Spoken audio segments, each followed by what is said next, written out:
நான் தூங்கும் முன்னே நீ தூங்கி போனாய் தாயே, என் மேல் உனக்கென்ன கோபம்?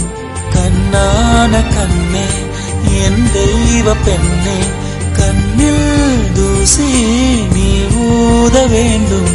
ஐயோ ஏன் இந்த சாபம் எல்லாம் என்றோ நான் செய்த பாவம். பகலும் இரவாகி பயமானதே அம்மா, விளக்குன் துணையின்றி இருளானதே.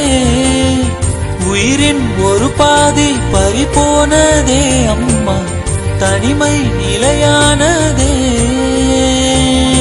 அம்மா அம்மா நீ எங்க அம்மா, உன்னை விட்டா எனக்கு அரு அம்மா.